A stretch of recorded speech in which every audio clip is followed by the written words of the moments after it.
just took the Astro School of Astrology for Beginners. I want to recommend Astro School of Astrology. I couldn't see myself taking a class from anybody else. That man knows his stuff.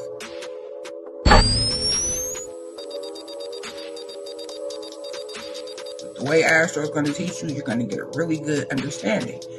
You're going to be able to master this information by the time you're done with this course. We get lit in this class. We dive deep. We uncover some stuff. Some stuff might hurt.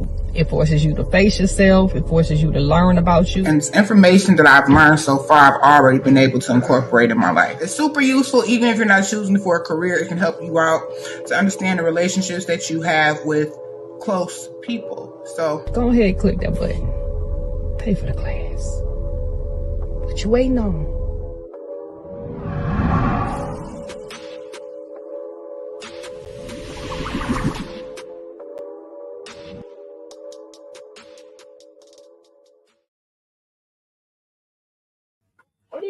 What's good, everybody? It's your boy Astro, as you know, coming at you with the Ask Astro today. It's a beautiful day in the neighborhood. I know where you are. It's probably nighttime.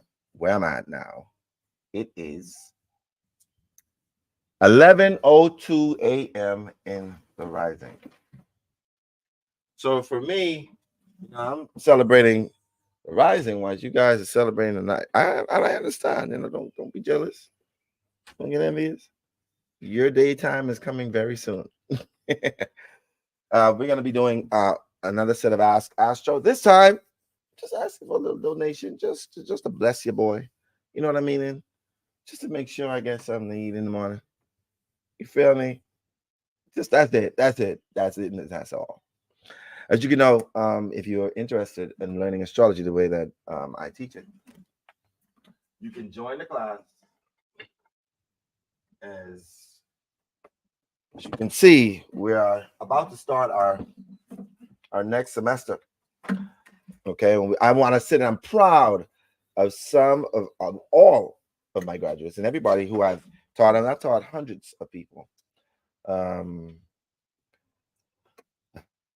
directly, and I've taught thousands indirectly. What I mean by directly, I mean, and they took my courses and they passed with a certification. And I've taught people indirectly through my social media, through my Facebook, through my YouTube, through my Instagram, through my Twitter. Like, these are places that I, teach indirectly. So, yeah. So if you're interested, I just want to send a shout out to people who graduated. But this semester, I want to show you off. So I'm going to just.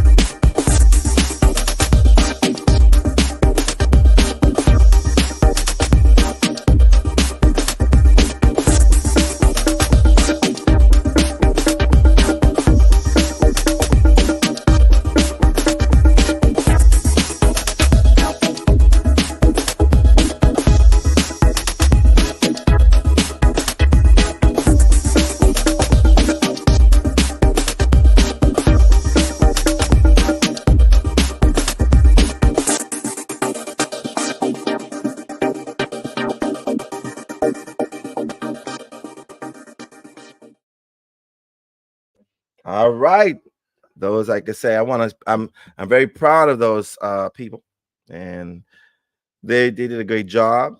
As you can see, that's almost a 97. That's almost 100% that they got in my class. I felt as if I felt accomplished. I was like, these people almost got everything right. Like, that was amazing. Those people, and I've had successful with this class. Was a little special. They and the reason why is because I really went in teaching them. I went above and beyond. I went above and beyond when it comes to actually giving them information on what they need to learn in astrology.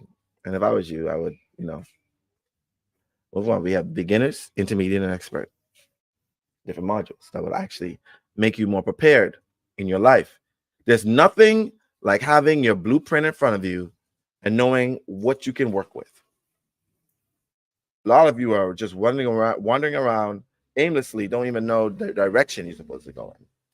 And that isn't any fault of yours. We were born with this amnesia that we came to this lifetime with. And that's okay.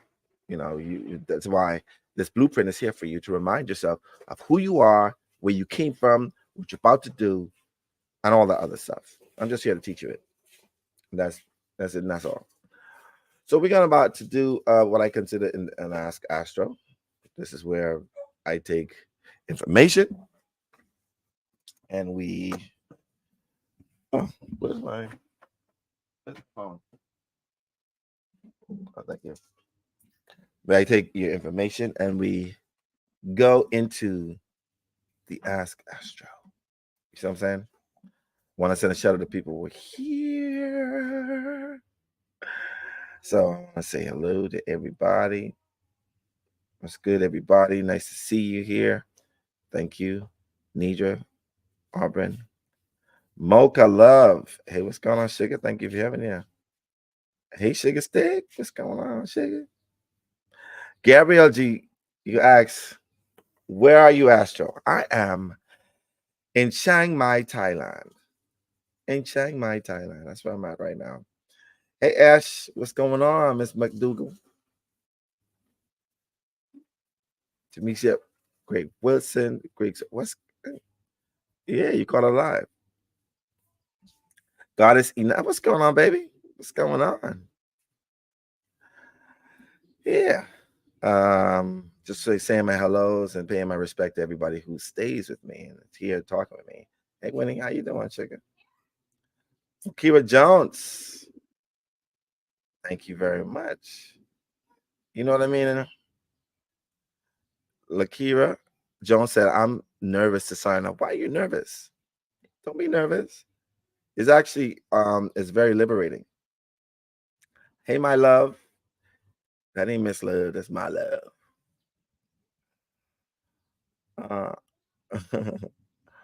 All right, so everybody's here. Thank you for being here. I appreciate you. Hey, inspired creatress, how you doing?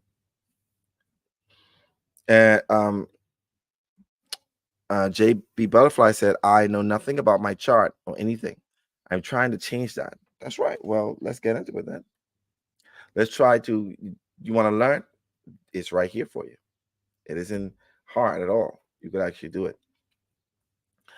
So I want to share with you guys a little bit of what I'm dealing with. All right. Just a little bit.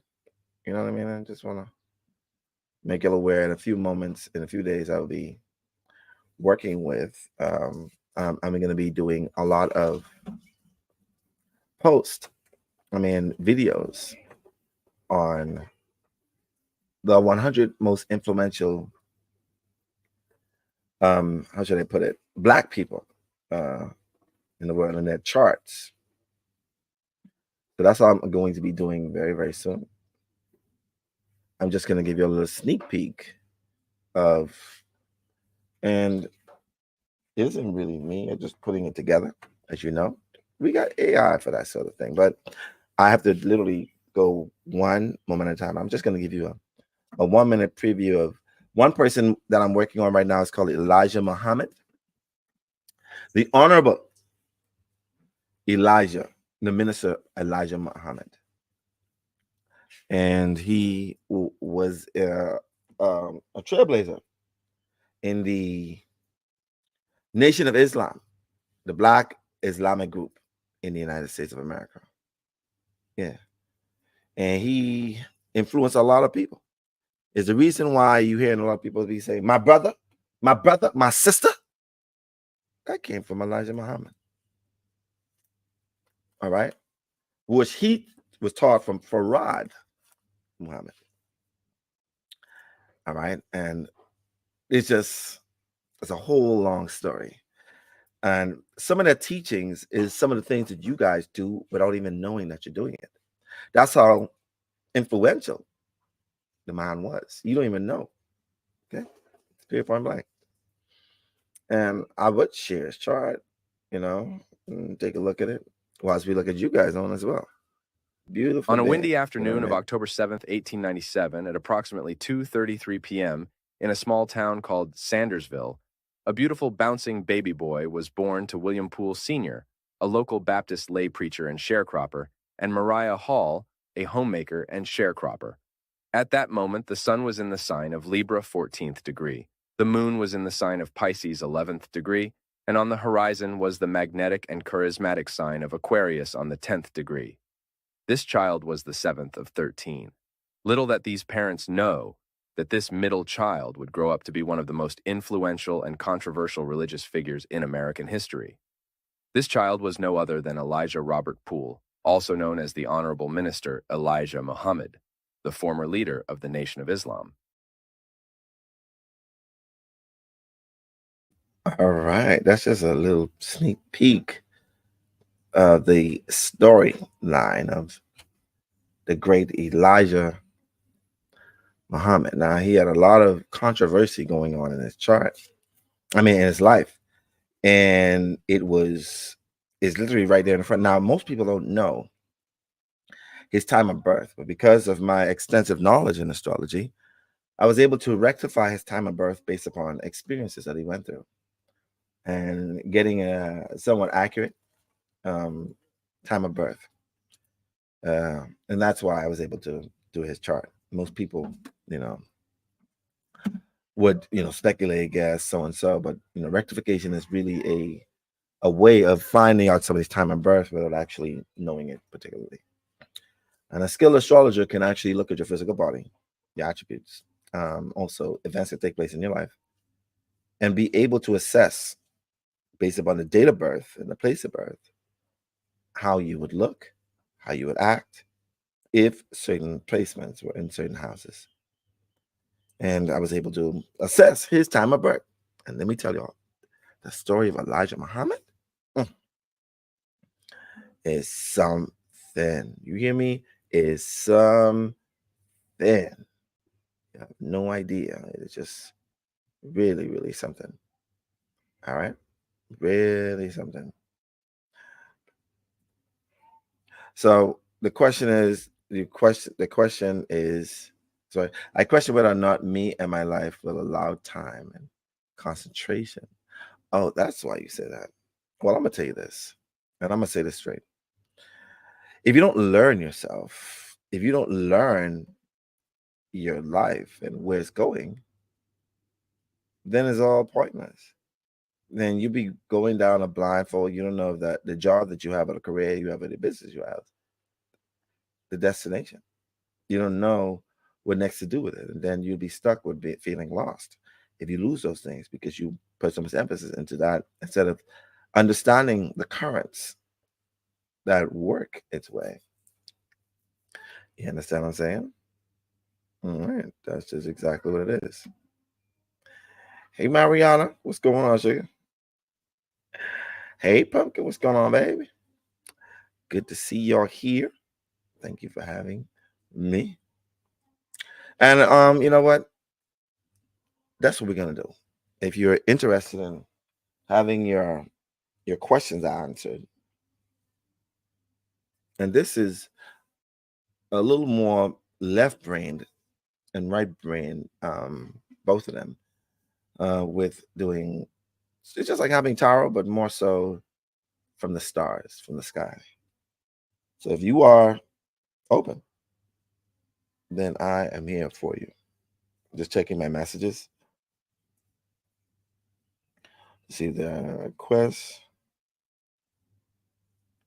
Just in your speakers and scream your. And you know what? That's what I'm gonna do whilst we're doing that. I'm gonna hold off on doing the Ask Astro.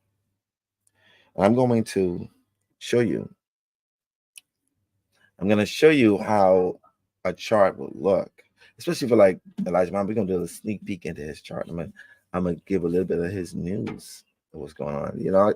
I'm just gonna share a little bit because y'all are here, but I'm gonna release it to the in a more theatrical way. So let me just pull up his chart, and then we're gonna look at it. Mm-hmm. If y'all don't know who he is, I wish I could share with you so you could see who he is. You know, we gonna do it. I hope that YouTube, Facebook, whatever, doesn't flag me for this. But that's what we're gonna do. I'm gonna share with you a little bit of his stuff. So give me a second, so y'all can know. Y'all can get a little sneak peek for those who.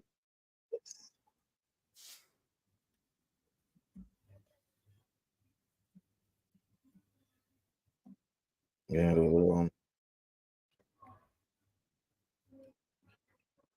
little 5 minutes expressing y'all exactly who the man is, so you can y'all can do your own search on the man. All right, a little bit of a controversy. We're not just going by the good that he did. We're gonna talk about even uh, the bad that he did, and that's what we're gonna do. So give me a second. Have a good show. Oh shit! I still singing the song. All right, share screen, share. Mm-hmm.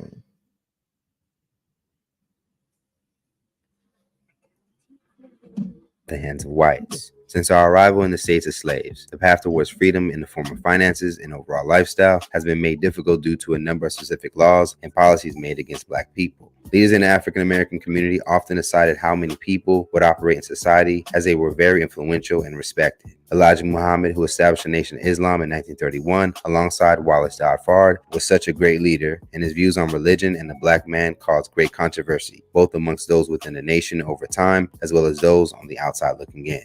A major basis of the beliefs being pushed by Elijah Muhammad was that of being strictly against integration.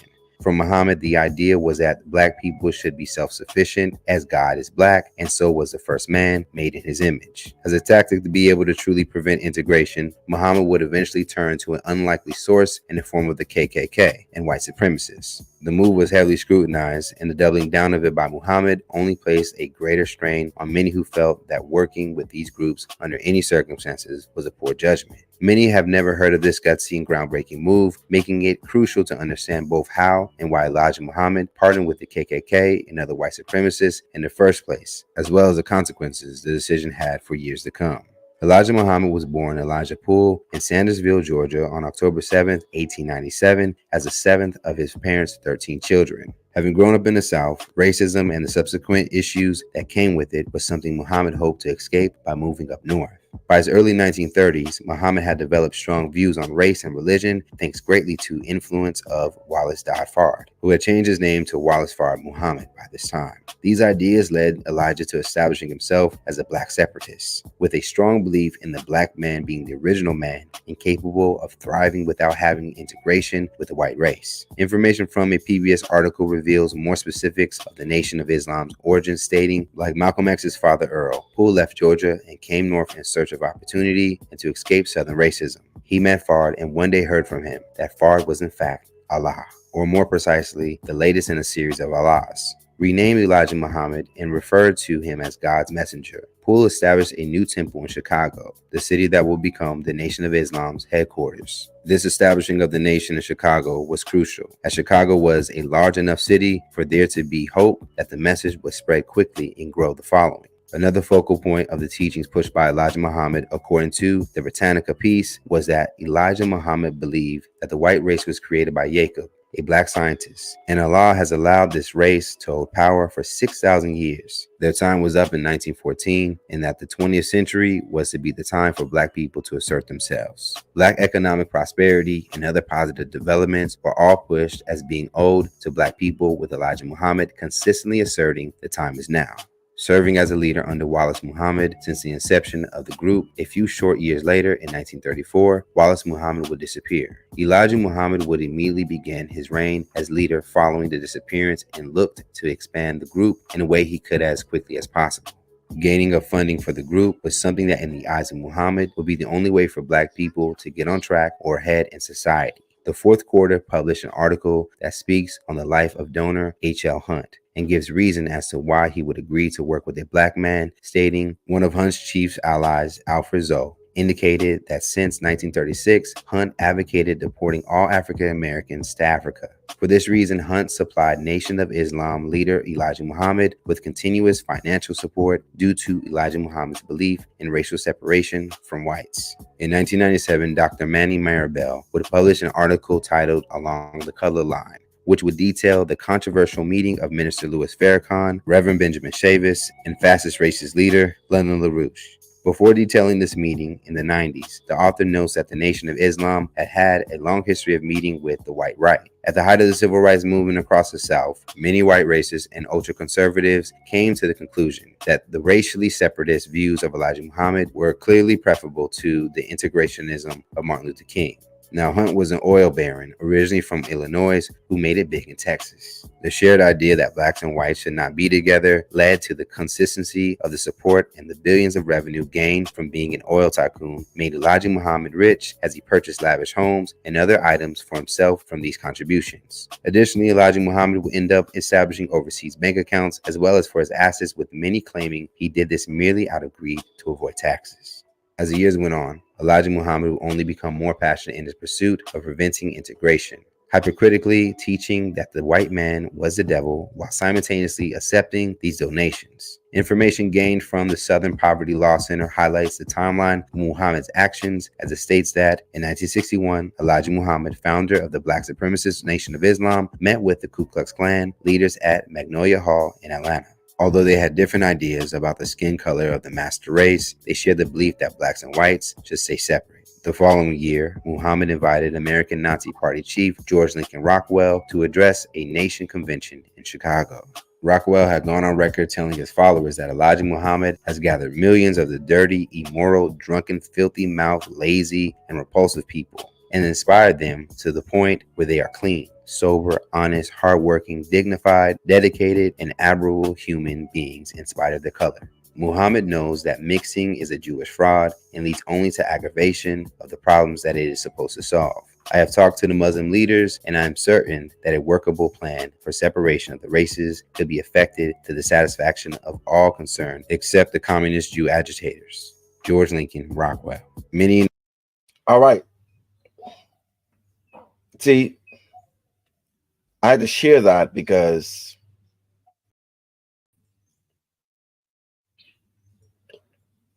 I'm going to put my camera back on in a minute. I had to share that because,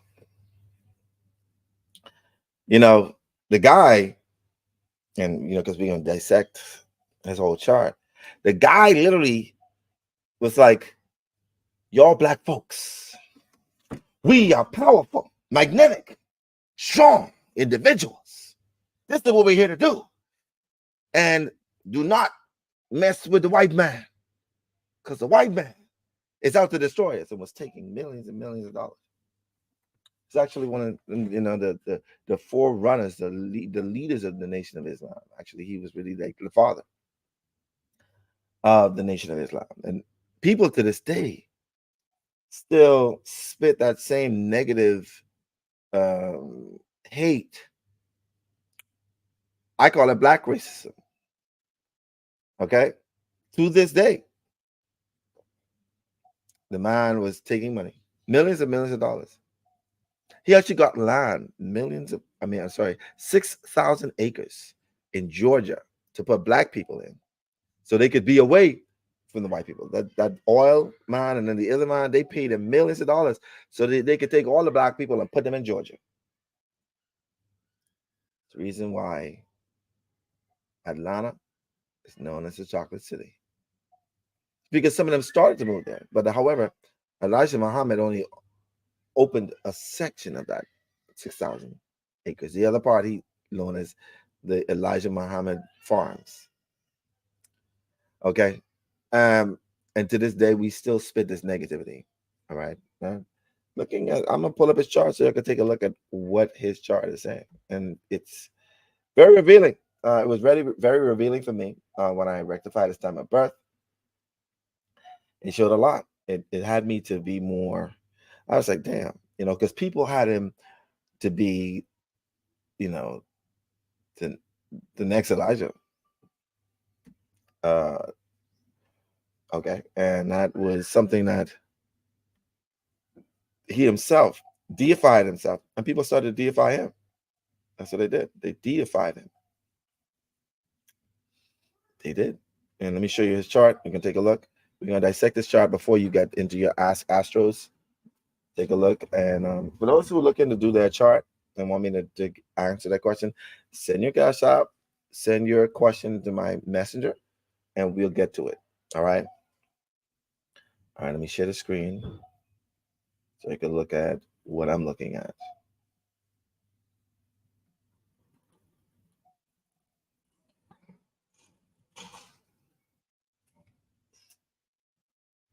Okay. Okay.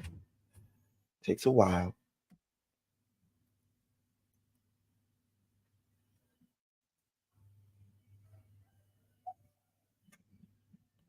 Okay.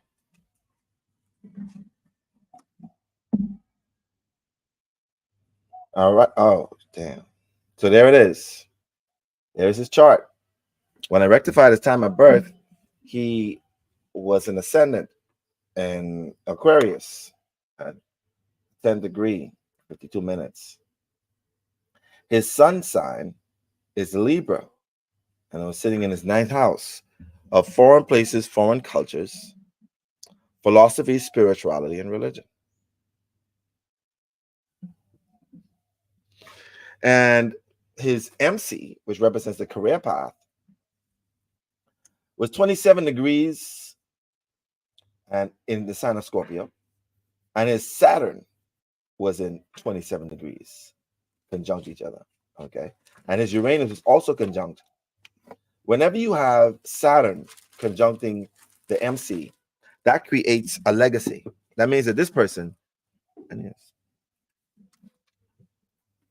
that means that this person is going to leave a legacy. Whenever you see this placement right here with a Saturn, this thing here, right, Saturn look like a church, like the cross, is conjunct the same thing right here, the MC, the midhaven, median coli. That represents what I consider somebody's going to leave a long-lasting impact. So if you have on your chart, your Saturn is conjunct your MC, you need to look at the sign, the planet right here. All right. I mean, the sign right here that is sitting in, and it'll give you information. It gives you understanding. Now, Scorpio is ruled by Pluto, and his Pluto is in the 5th house in the sign of Gemini, which rules information, knowledge. You know what I mean? And that's just a little connection. He also has the conjunct Neptune, which represents spirituality. Okay. So when you're looking at his chart, that shows that he also, believe it or not, he fathered a lot of children from his congregation. He told the men in the congregation, do not touch any woman that's not your wife. But that dude was going, he was hiring secret secretaries and just bringing them on. Come on, sugar. How old are you? 18, huh? Think you make a great secretary. And he just was doing it. You know, he was just going on and on and on and on and on and on and on about, these things. Okay. So that's what's been going on with him for sure. And I break it down because not only was he, embellishing funds, having this, he was spewing hate at the same time. Okay. And that's what I see. There's more. And when you see the video, when I'm done with it, it's going to give you, I'm going to pinpoint the astrological placements that show to it. All right. So if you have any questions about your chart, make sure you send that cash out. We're doing donations today. I did free yesterday and doing donations today.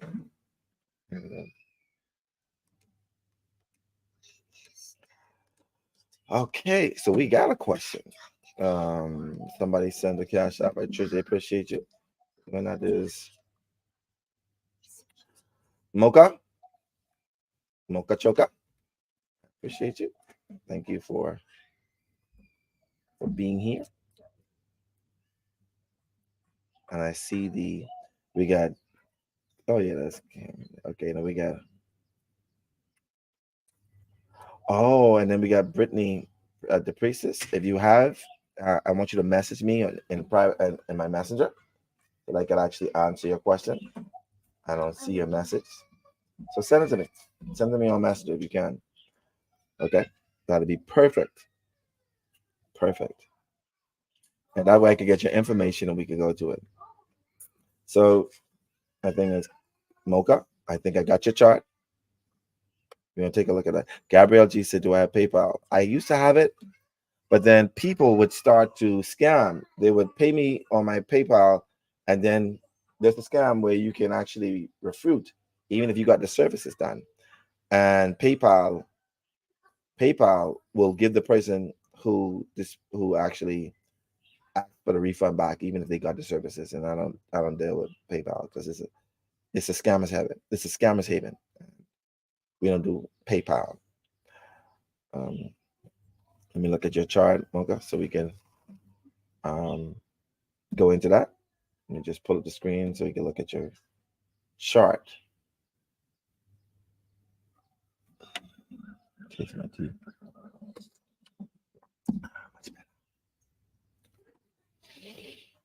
Okay. I think your name is Kimberly. Let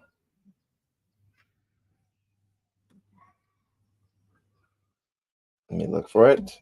Just give me a second. I'm getting with y'all right now. Just give me a little bit. I got you.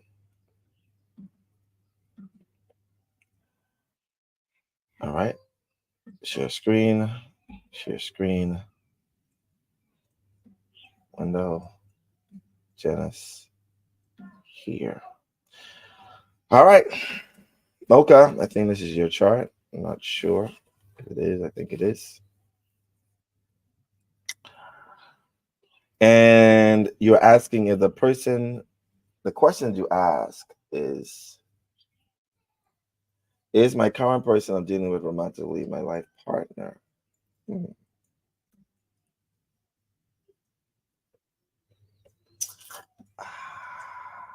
It's going to be a little rough, but I want to answer this from a more logical perspective.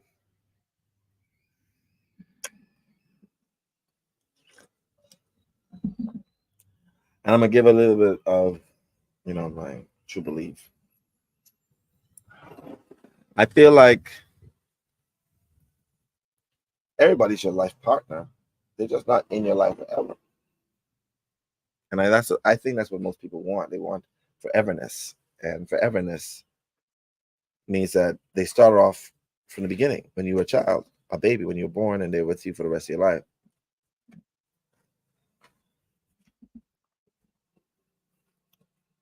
But let me look at your progress chart. Let me look at your solar return chart to see exactly how it's looking for you.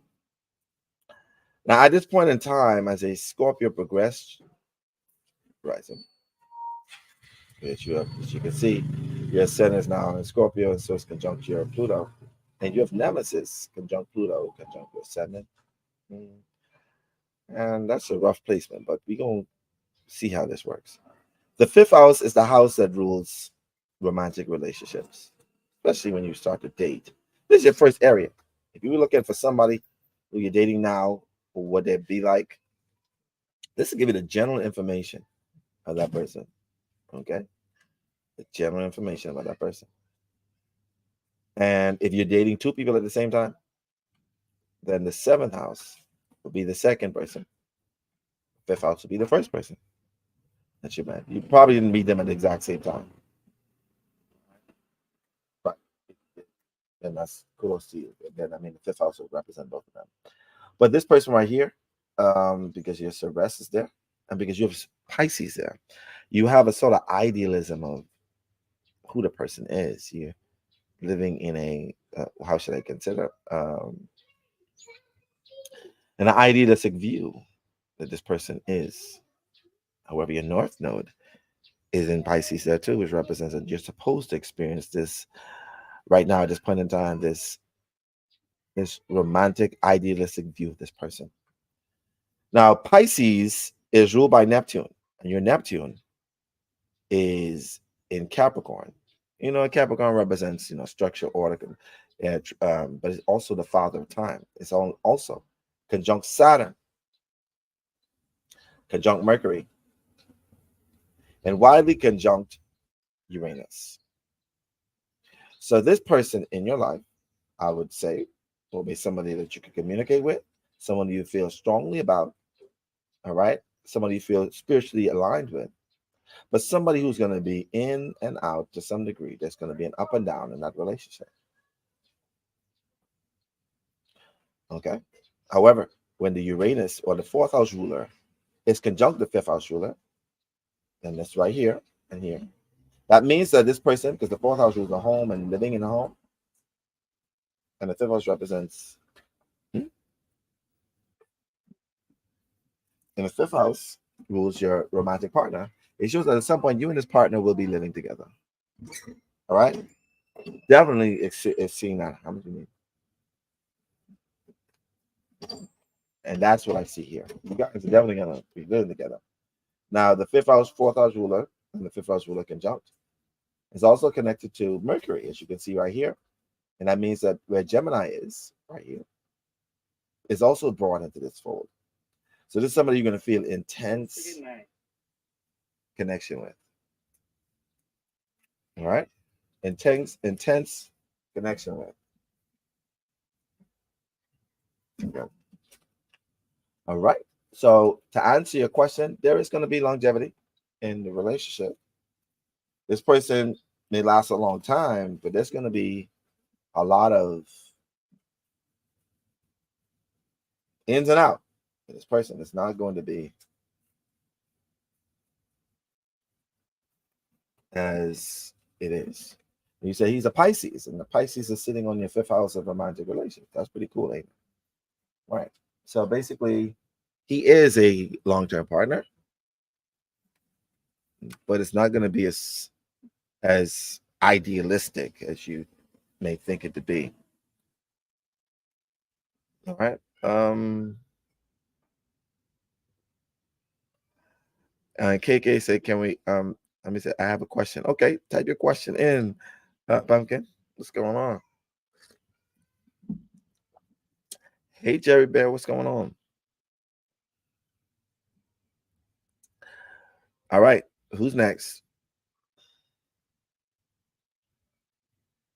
Let me look at this. Let me see who sent their question. I see KJ sent a question. And so we're going to get to that. I see it, KJ. Send your question in, okay, in Messenger. I don't see it in Messenger.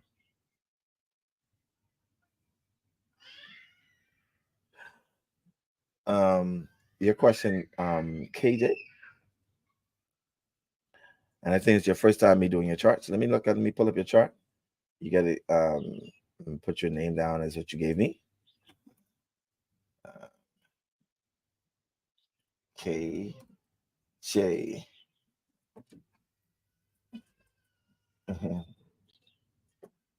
You're born the 1st of December, 1993. I think this is 6:49 p.m. Dayton, Ohio. All right. So let me pull up your chart so we can take a look. Let me share the screen.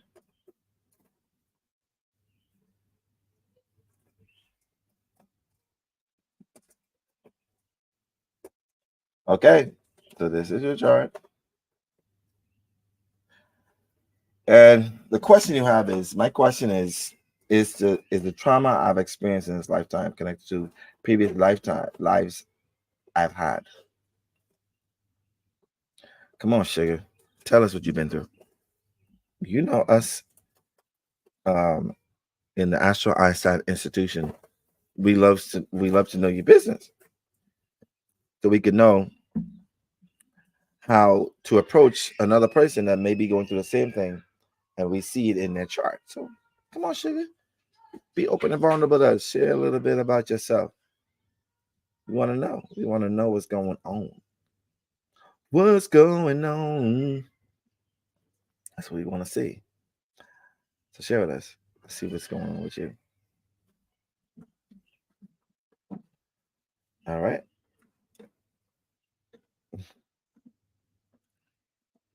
Okay. So to answer your question,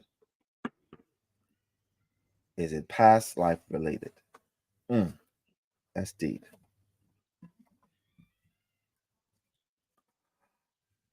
Oh, wow. I'm sorry to hear that.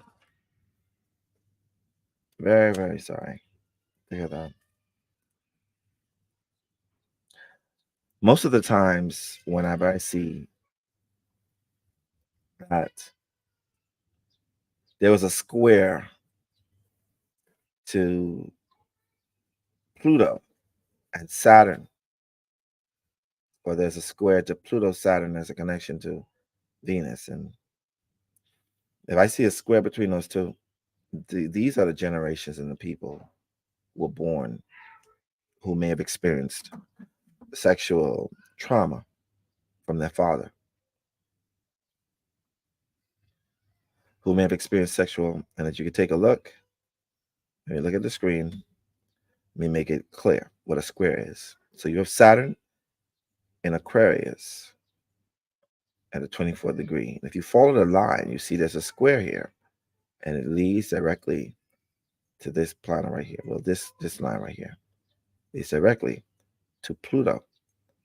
And that's normally an indication of people who have chosen, because Pluto is the planet that rules sex, death, regeneration, and sitting in the 5th house of fun times. There's a karmic tie to the father. It's very sexual in nature. And because the Venus is conjunct Pluto, that means that at some point, your father and you may have made a pact in a previous lifetime to love each other and to be with each other in every single lifetime. And you might have made that pact not knowing that roles change, that things change.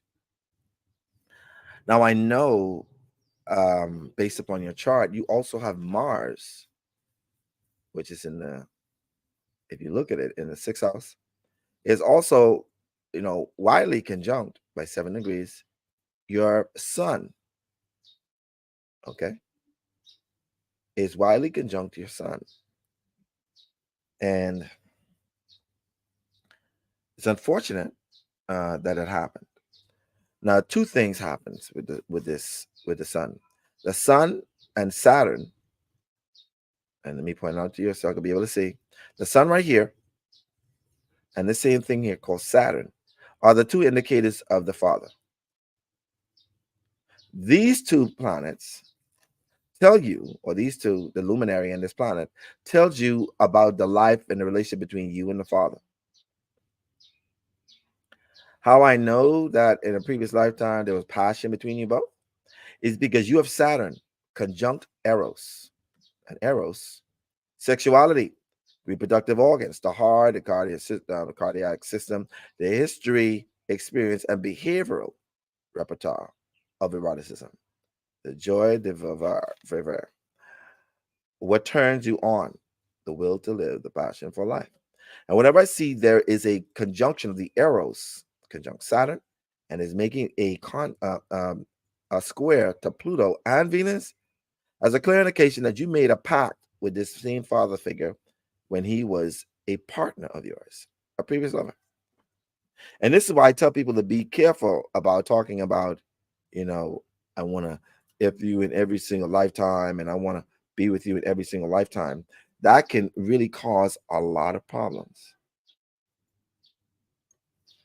All right. That means that, and that's why I try to teach people to past life regressions, that roles change, people change. All right. You have to love people who they are, where they are at this point in time. If you're willing, if you're not willing, because you're gonna have amnesia, you won't know that your dad will be, I mean, your lover at this point in time will be your lover in a previous lifetime. Okay. He could be your uncle. And I'm not justifying, by no means, any of your experience, if you've been raped, if you've been touched, been molested in any way. But if there is a conjunction of Mars to your sun, and there's an aspect from your Saturn to your Pluto, there's a strong possibility that you have been touched by your father. And if you have if you have the same exact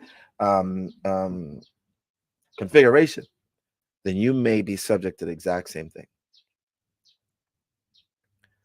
Sun square Mars could be, I mean, Sun conjunct Mars could be very much something sexual that may have happened with the father.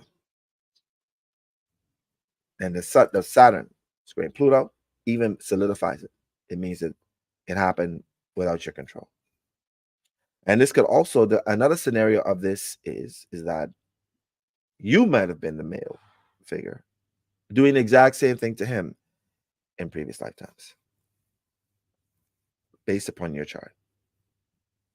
Like I said, most of the times we are a victim in this lifetime, but we forget that we were the perpetrators in the previous one. And that's why I tell people all the time, you may be a victim at this point in time, but you weren't always the best person. We're all in evolving beings. Okay? We're all evolving beings, and that's who we are. And we experience things that are not so morally right, but it happens. Okay? But according to your chart, your father was your partner in a previous lifetime. Y'all made a pact. And that pact, yeah, it needs to be changed. You need to release any emotions connected to that experience, and just let it go.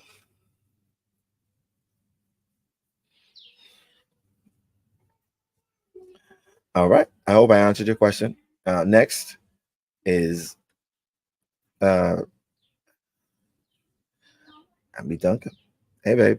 So,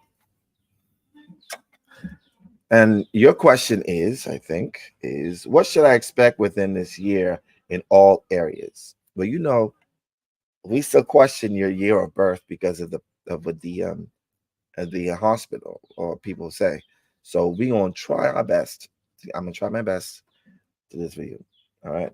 What should expect within this year in all areas. Okay. So let me take a look at your chart.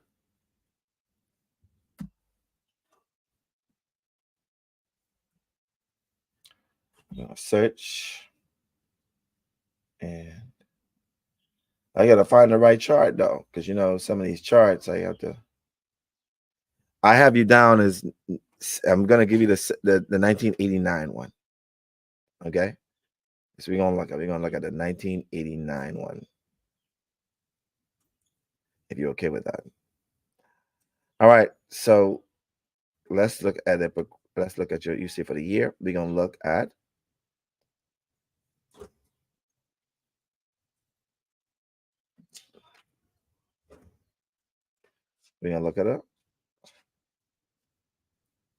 a solar return.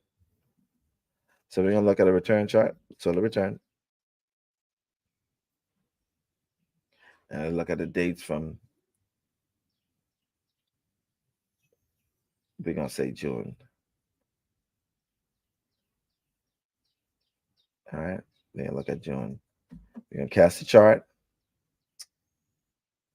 And let's take a look. All right. So your sun, as you can see, is in the 6th house right now. This year, at your solar return at the 16th of June, 2024. Your sun will be in the 6th house of health, work, and service. Okay. You will also have your Mercury conjunct your sun, and your Venus conjunct your sun. So there'll be a strong emphasis on your health in this point in time. Now, that don't mean that there's going to be something that happens to you when it comes to that. All it means is that you have, because Jupiter represents luck and expansion. So I see, based upon the fact that Mercury is there, that it's going to be focused on your health. And not only that, also a focus on your siblings' health. So I see that maybe you and a sibling or even a cousin or a family member is going to be gymming it out together. I also see, because the Venus is there, conjunct your sun and conjunct your Mercury, that you may even, either a partner of yours or somebody who you may meet in a sort of a facility that deals with working out, like a gym or socializing in that way, you see? So that's what I see here based upon that. I also see, because your ascendant would be in Capricorn, and then Ceres is sitting there, that you're also going to see more mature. I also see where people are going to feel as if you were being more mature. I also see, because your Saturn is now will be inside the sign of, in the sign of Pisces. Oh, wow. Okay. So what I see also is that you're going to become a little bit more spiritually mature. This is going to be an enlightened year for you when it comes to spirituality. You're also going to find yourself speaking about it and also writing about it, wanting to learn more and more and more about it this same year coming up. I also see the fact that your Juno is in the 9th house in Virgo, that a partner or your partner will be in a foreign country. I also see that the fact that the work and service that he'd be doing, because the sign Juno is sitting inside of Virgo, will be there. It'll be a little tumultuous because Tauros represents bullying, intimidation, doing hard work, physical work, strength, muscular flexing, challenging others, rough treatment. This may be a little rough on you. This may not be the easiest thing for you to have to deal with. Your moon, however, will be in the 10th house at that point in time throughout the year, and in the sign of Libra, which means that you're going to be more focused on long-term relationships. That's going to be the forefront. It's going to be placed outside for the world to see. But because your moon is in Libra, and Libra is ruled by Juno, and Juno is in Virgo, there'll be a strong connection to a partner. Definitely taking center stage. Your MC, which represents your career, is in Scorpio. So it's going to take a transformation. Whatever it is that you're doing now, you probably will be doing it, but from a different perspective. And it's going to bring, you're going to get a lot of, you're going to get a raise or whatever it may be, because your Pluto is sitting in your 2nd house. And Pluto is the ruler of Scorpio. So this is going to bring a lot more money. So you're going to get a raise or an increase in the amount of money you receive based upon what I'm looking at. Yeah. That's what I see. I also see Mars conjunct your IC sitting in the 5th house. There could be an altercation or confusion dealing with the home. And, either that or paying money, bills, or of that nature. And that's what I see. That's what I see based upon that. There you go. All right.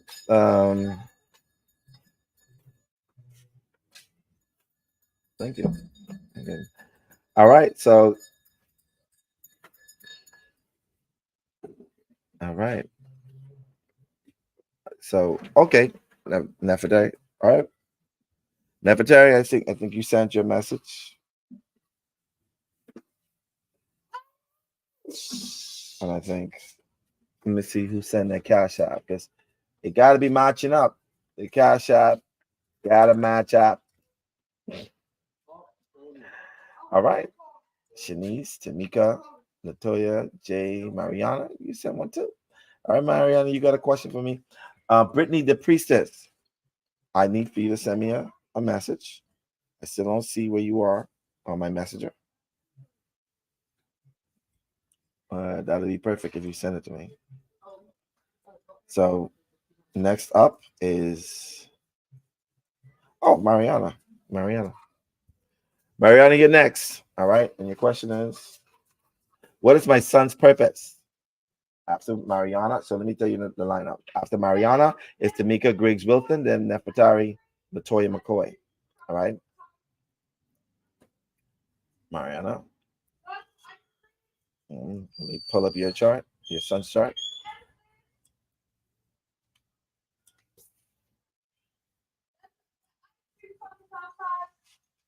Let me share the window. There you go. All right. So let me punch it in so you'll be able to see. Take a look at it. You got to type me and send me your son's name. I don't want to just say baby boy. I want to say his name. So send me a message of his name right now. Okay. I'd appreciate that.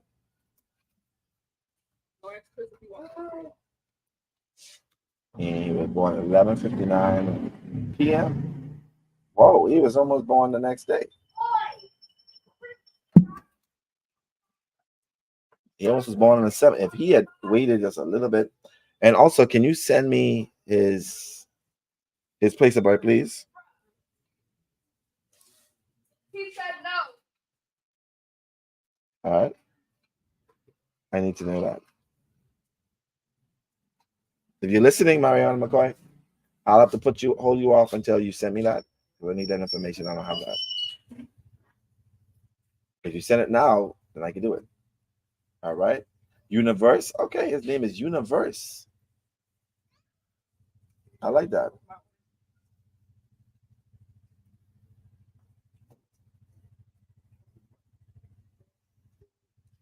UPS. Universe Jean Jacques.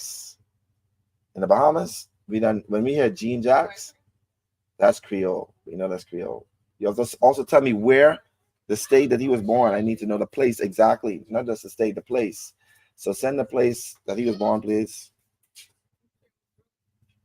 I need his place of birth, please. Thank you very much.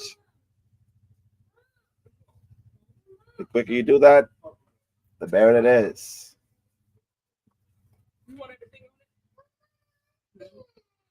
And for those who send you information, please do not leave out any information. Date of birth, time of birth, and place of birth is important. You'll slow down the process if you don't send me that information, okay?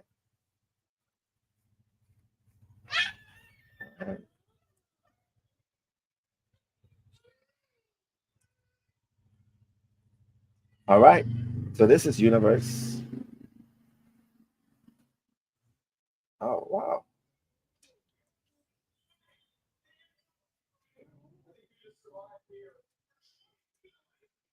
All right. I want to, thank y'all for sending the likes and all the reactions y'all sent already.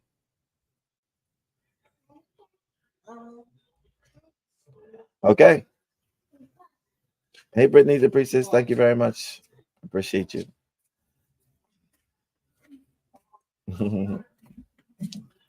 Send as much as you can if you can. So the question is, what is my son's purpose? Also, can you tell how his dad's bond will be with him based off this chart? Of course I can.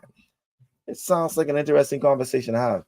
So your son's purpose in this lifetime, because his North Node is in the sign of Taurus, sitting in the 12th house.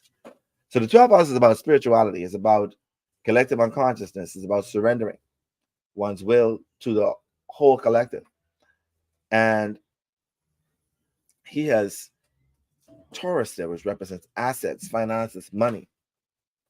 Now, Taurus is ruled by Venus, and his Venus is in Virgo, which represents service. All right. And as you can see, it's sitting in the 4th house of home, of family, of real estate. Okay. And Virgo is ruled by the asteroid Chiron. This is right here, as you can see, is in Aries in the 11th house. Your son's purpose in this lifetime is to amass wealth through poverty. I mean, like being sort of poor and then amassing wealth out of nowhere. But it isn't just for him. It's actually for the collective. He has Uranus conjunct his North Node, which means that his money won't be for him. He's here to create land and assets and service to his collective. He may feel as if, because of the Jupiter being in Aries, that it's all for him. He may have a selfish attitude towards it, but his purpose is to create a spiritual, how should I put it? Spiritual service, spiritual lives, spiritual property, spiritual assets of people from a community. Okay, for his community. How I know is because he's going to leave a legacy. Your son is going to be powerful. Remember when we looked at Elijah Muhammad's MC and it was conjunct Saturn? As you can see, he has his MC conjunct Saturn. Okay, MC conjunct Saturn. And it's obvious he learned it from his mom because the moon is there as well in Aquarius, which means that he sees his mom as being a humanitarian, different, eccentric, and unique.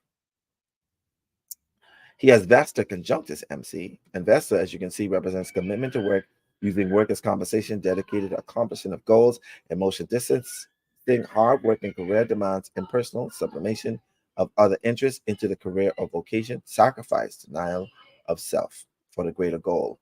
And he is supposed to leave a legacy from doing that, from providing land and asset to a spiritual community. That's his purpose here in his lifetime. The relationship with him and his father, based upon his son being in the 4th house, and his Saturn being in Aquarius retrograde. There's going to be some missing elements to him and his father. At some point, his father will be living in a different country than he is. That's what may happen based upon this. However, he is going to some degree look at his father as an influential person in his life. But his father won't be there per se all the time because of the Saturn being in retrograde. Now his son is in Virgo, sitting in the 4th house. So the father may find himself in his homeland, based upon the fact that Chiron is in Aries, sitting in the 11th house. I see the original birth. So he will, visit his father at some point and be seen with his father. So he's still going to have an okay relationship with his father, so to speak. And that's the answer to that. All right. All right.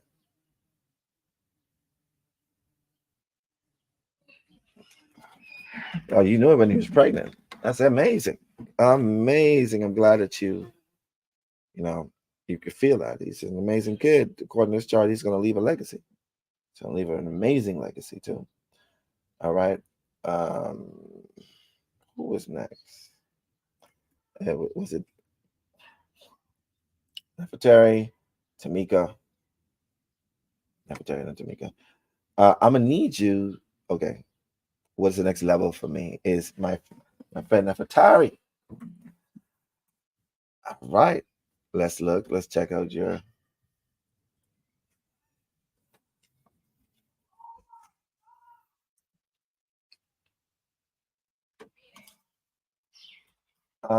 Let's look at McCoy. Because that's what I think I have your last name as. Let's see if it, yeah, that's right. Latoya. Share the screen. Let's go. All right, we just want to make sure this is your chart. Aquarius rising. Correct? Just want to make sure we get the right one. All right. Oh, look how I can move it around here. Yeah, she's a McCoy as well. Yours is spelled with a K, hers is spelled with a double C. All right. So looking at your chart, the next step, we're gonna take a progress chart. Look at your progress chart and see what is up next for you.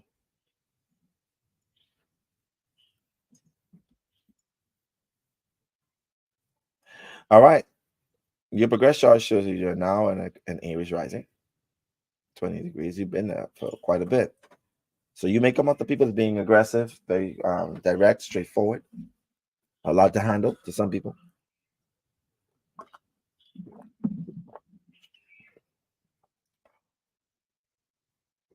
As it pertains to your money, assets, your North Node, your Dark Moon Lilith, and your part of fortune is sitting in. I'm gonna have to take a look at your total return to see what's going on, but we're gonna take a look at this.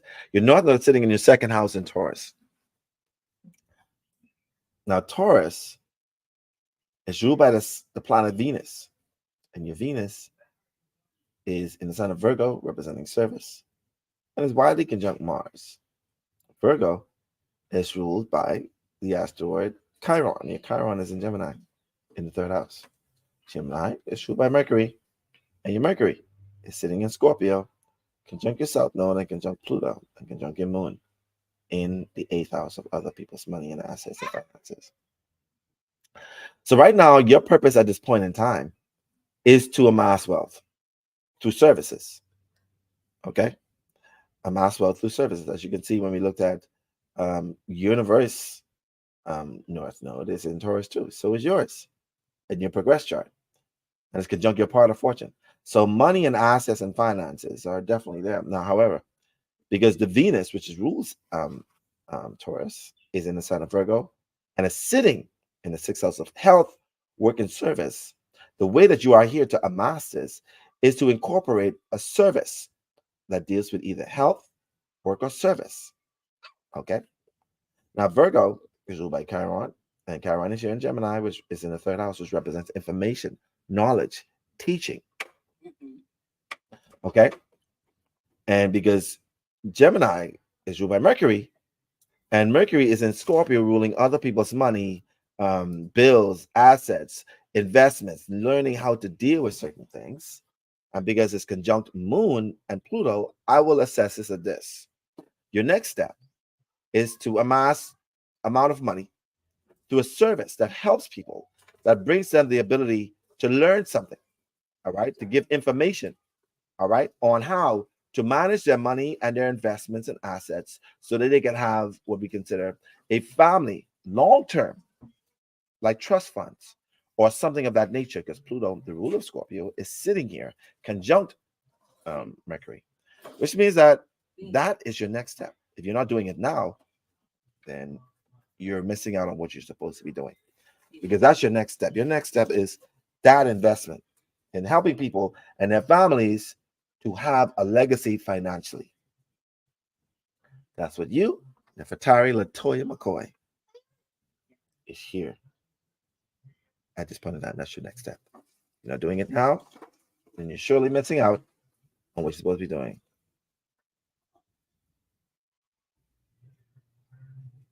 Okay, so you're on track. That track is still there, and that's going to be there like that for the next 10 years. But it's going to, I know you want more. I know people want more. I want more. All right.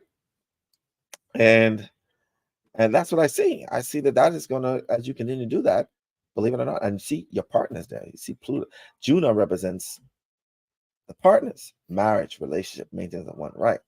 So you're going to be doing it with your partner. It shows that the more that you connect with them, the more powerful you guys become. It's just that Scorpios, the sign of Scorpio, especially in the eighth house, can be a little stubborn. So there's a power struggle that could also, even when you try to manipulate each other, can be a downfall. All right. Yes, you're on point. That's great that you're actually doing it. And you see how the chart is reflecting that same thing that you just mentioned just now. All right. Next up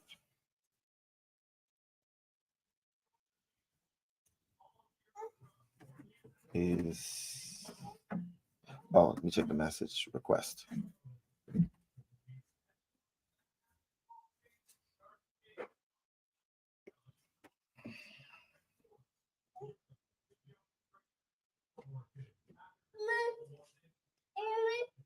All right. So, Tamika, we're on to you. I think I got your chart. Thank you very much for being who you are. I appreciate you for, you know, choosing me to help guide you in this lifetime. You know, people say a lot about me. They say a lot of different things about me. But what they can't say is I'm not good at what I do. They could call me all kind of stuff. Oh, he's this, he's that, he's this, he's that. But this thing comes like second nature to me. I'm pretty much a geek, a nerd when it comes to this sort of thing. So, you know, trusting me with this to get this information, even if it's just that, it will benefit you even more in the long run. All right, so let me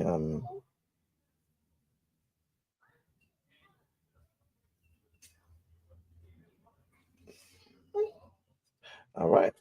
Moon Glow 444 said just watch your quantum healing video with Crystal Harris. So powerful. Oh, thank you very much. I appreciate that. Thank you. One of the services that I provide is helping people to know who they are and to heal certain wounds.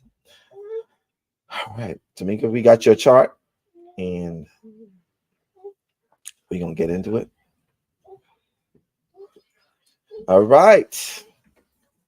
Look at we got your whole government. Sorry, Sugar, we got your whole government name. It's all right. And the question is, what does my love life look like this year? Like, should I be single or try to salvage me and my boss? Really? Your booze. Oh, your booze. I was gonna say boss. You got it. I was like, oh boy, you about to have a scandal going on. But you say booze. And when you say booze relationship, do you mean booze, comma? Like, I mean, sorry, apostrophe and then S, or do you mean booze as in plural? Because we gotta know. All right.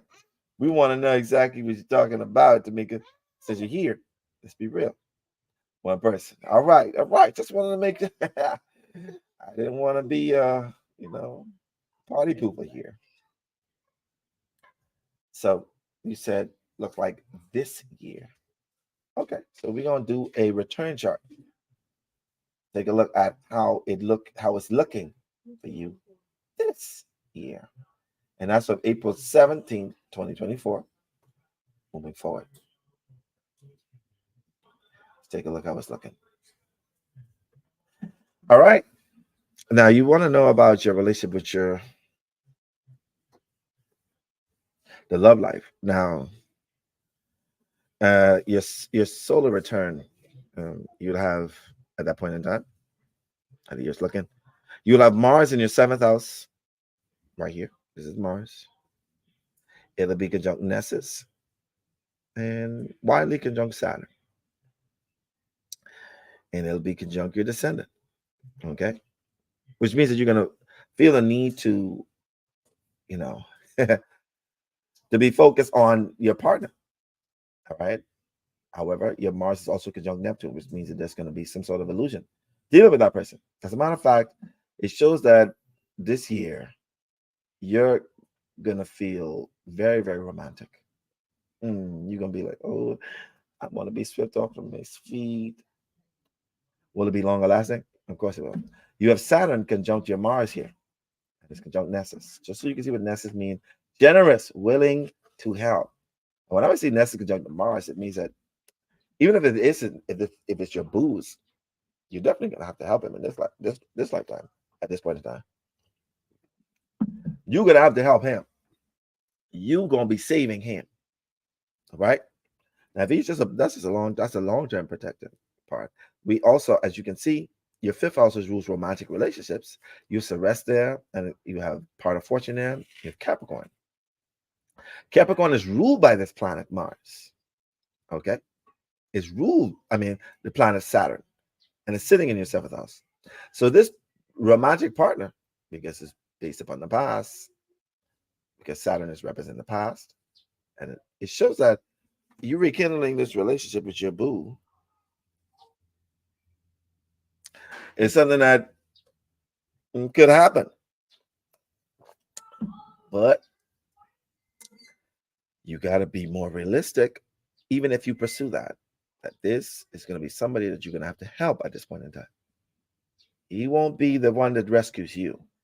You will be the one that rescues him. Just want you to understand that. Let's begin to come to the year. Looking at the aspects of the ruler of your 5th house, which is Saturn. Take a look at the aspects. And the aspects: Mars conjunct Saturn, sextile Jupiter, sextile Uranus, opposition ascendant, Saturn square M. So there's a few things that can happen. As you can see, you're going to have the extreme test of personal strength and physical endurance, especially in this in connection with them. Persisting against the odds, dealing with situation empathetically and conclusively. Serious points of contention that may happen between you and him. Exposure of oppression, feeling a sense of power struggle. So he may feel as if, even though you're helping him, a little bit of ego will come into play. All right, it just shows that when you deal with this person, it could lead to something. If he's just your boo, then it's fine. But that Saturn is conjunct your descendant, and it could also lead to a long-term relationship where you're continuously for a long period of time helping him. All right, I hope that answers your question. Thank you very much. That's how your thing was looking like you gonna be with the boo. Resalvage your relationship with your boo. That's the case, because anyone else you're gonna be saving anyway, because that's the way you aligned your stars to be at this point in time. Send a shout out to all my peoples from my YouTube who support me. Anytime you see a S to their chest, to their name, that's an S on their chest. They help to save me. They are my saviors, and they help me, and I appreciate them a whole lot. So I will always show them off. Next up,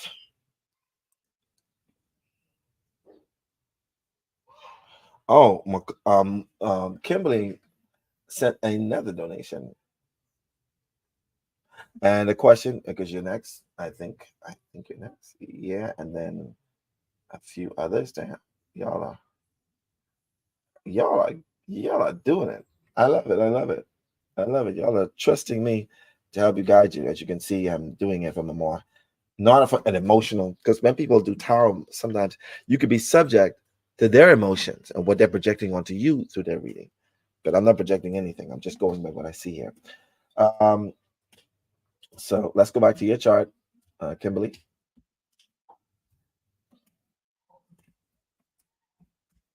And we're going to look at it and answer your next question.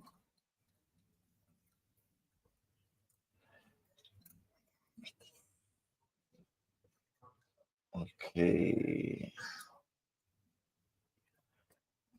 All right, pulling it up. There you go, Kimberly. Back to your chart. And the question is, what areas of my life should I be more focused on improving this year? Okay, and that's definitely a easy one to look at. You said this year, which means that I have to look at your solar return and calculate. Yeah, so your birthday just went. Let me cast this chart. All right, so this is your solar return chart. And wherever the sun is where you focus on. And look at that. Your sun is sitting in the 8th house of sex, death, regeneration, other people's money. You also have your Mars there. You also have your moon there and your Ceres. Yeah, the ascendant is in Aries. All right. Ooh. So listen. Your chart is showing, but are you gonna do like a surgery or something? Are you gonna try to do a surgery, Miss Mocha Choka? Because normally, whenever I see the ruler of the 8th house is sitting in the 1st house, the 1st house is sitting in the 8th house. This is normally a transformation or a surgery that may take place. I mean, especially when it's the Mars that represents cutting. And then in the sign of Scorpio ruling sex, death, regeneration, I see a transformation of the physical body. According to this, what I'm seeing. And there's also the energy of transforming yourself, and dealing with investments and inheritance, other people's money, but also paying your bills and your taxes. I also see that being on top of that will be important for you at this point in time. When the ruler, the ascendant, and your moon, the sun, and the ascendant are in relation to each other. That's what I see. I see the moment that you're here to transform yourself, whether it be from a financial perspective, whether it be from a physical perspective. Ensuring that you, that's the area that should be your main focus at this point in time. And that's probably what you seem to. And also, sex. Lots and lots of it. Because your sun is in the 8th house now and then solar return. And it's conjunct Mars, which also, and then you have Lilith there. Okay. You have your moon there and the rest in the sign of Scorpio in your solar return. All I see is transformation and acceptance of oneself, especially when it comes to your sexual preference and the things you desire. It's all about your desires right now. All right. Okay. Excellent. Thank you for helping, choosing me to help guide you in this lifetime. Now we have Shanice D. Holmes. Shanice, what's going on, sugar? Oh, Erzuli Iwa Dambala. You can send your donations to my Cash App, and you can send your questions to my inbox, and we'll go from there. Jenny, I think I do have your chart. I'm not sure. I think it's the first time you actually messaged me, but let's take a look. If I do have your chart, look first, okay? SHA. Let me see if you show up. No. So this is the first time I'm doing your chart. All right, excellent. All right. Thank you for choosing me, Shanice. You didn't have to, but you're here. And as you can see, we do real things. We do real things here. We try to help people in real ways as opposed to, projecting. I'm not saying that all people project. It's just that they could be subject to it. To projection.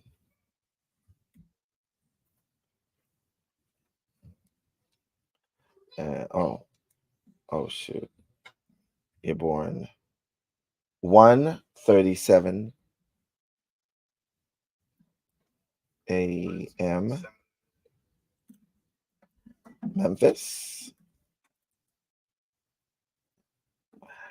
Memphis, Tennessee. All right, let's take a look. On July 6th, Memphis, Tennessee. Okay.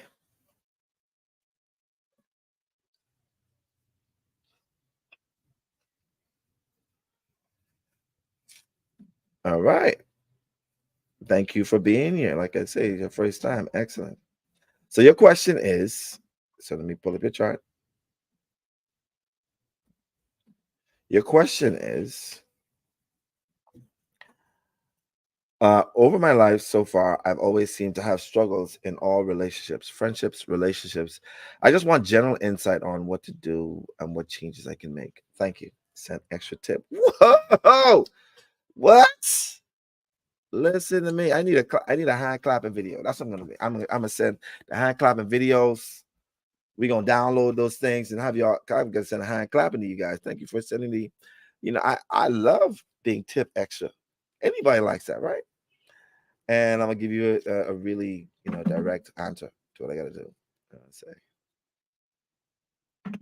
All right. Okay. So to answer your question based upon your chart, are you in a relationship now? Are you in a relationship? Are you dating somebody? Do you find yourself? Are you single? Are you married? Do you have a lot of booze? Okay. No, you're not in a relationship. You're single. Okay, well, let's take a look. Let's pull up this chart to see why you're single. North Node in your Mars is in the first house. Do you find yourself that you may come off being a little aggressive? Because if you do, that Mars in Taurus in the first house can come off being aggressive. Like you can, even if you're not aggressive, this Mars here, right here, this thing right here, is in the first house. And the first house represents how you portray yourself subconsciously, without you even trying. The mask you wear without even knowing you're wearing it. All right? It's literally there. And you also have your Mars widely conjunct Juno, which represents long-term partnership, marriage partner, long-term partner. All right? And whenever this Mars is conjunct Juno, that's normally an indication of somebody who's aggressive towards a long-term partner. So before you even get a chance to really, get to know the person, you're already projecting onto them if they're going to be the marriage partner or not, instead of enjoying the company of the person. There should not be an attachment to your connection to people. People feel as if you're supposed to be connected only if you're supposed to be married. And I feel as if that's incorrect. That's just my opinion. It is, in fact, it's my opinion. You also have in your chart, if you look over here, Pluto in the 7th house. Now, the 7th house is the house of long-term relationship. And this planet here, Pluto, is a planet that rules obsession. It rules conflict. Alongside Mars, it rules toxicity. All right? Control, power struggles. And anybody that has Pluto in the 7th house may have power struggle if they try to manipulate or control their partner. And according to your chart, based upon the fact that you have Mars opposition your Pluto, that you have manipulative tendencies. You're manipulative. You are. In ways that you're not even aware of. You have manipulative tendencies. It means that you could be very, how should I put it? Passive aggressive towards your partner because of that Pluto opposition Mars. And when I say opposition, whenever there's a planet opposite each on another planet, and there is a sort of a between 0 and 8 degrees difference. So this is 20, this is 15, that's 5 degrees difference. That means it is still being experienced. You can be very manipulative in your long-term, or also there could be, because Pluto is also the planet of karma alongside Saturn. And that means that you have karma. You have karma from previous lifetimes, from partners that you've manipulated in the previous lifetime. Now you're here experiencing the power struggle, the power play. That ain't good anymore. Right? So that's what it shows. That's the reason why you've struggled inside your relationships. Now, I know based upon your Jupiter right here being in Virgo, especially in the 5th house, you have no shortage on fun partners. You could go out and get some ding-a-ling right now if you wanted. I know that because you also have Toro, which is right here, conjunct Jupiter. So you ain't got no problem dating or finding somebody. However, it shows because your Juno, Toro also represents bullying. In the 5th house, you also can find yourself intimidating men. You're very intimidating. So not only are you intimidating, you could also come off as being manipulative as well.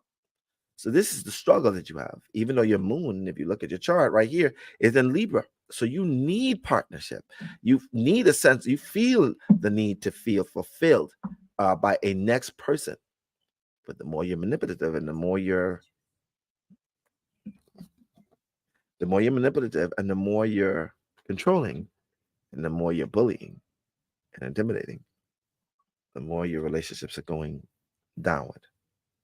Okay. So that's the reason why, based upon, and for you to change it, you just got to be more accepting. don't try to control the person or try to change them.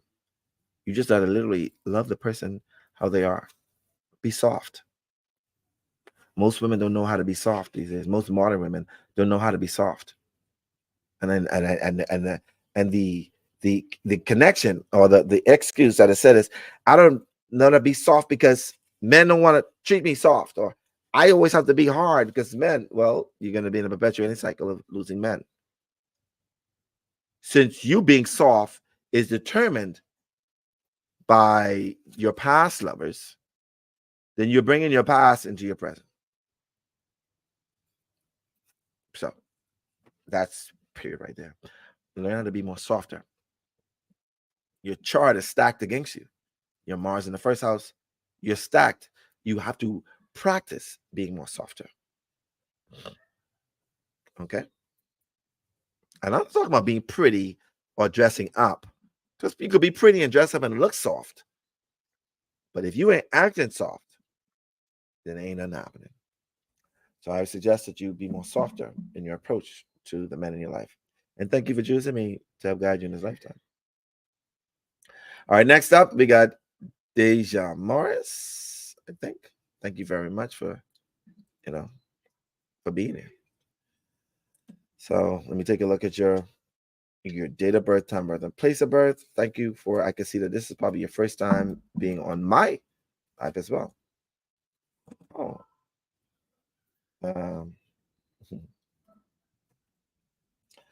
Deja.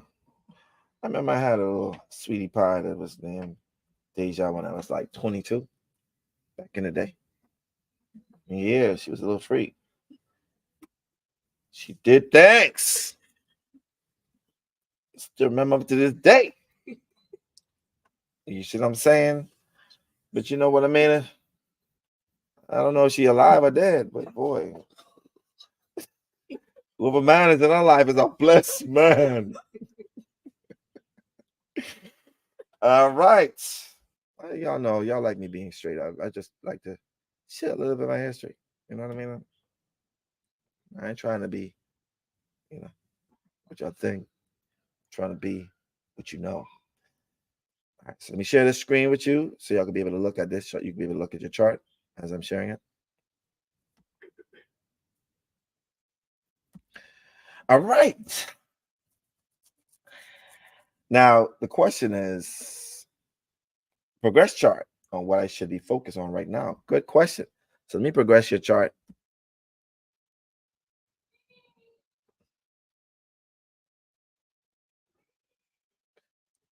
All right. So your progress chart, you are now a Leo rising. That's right, Deja.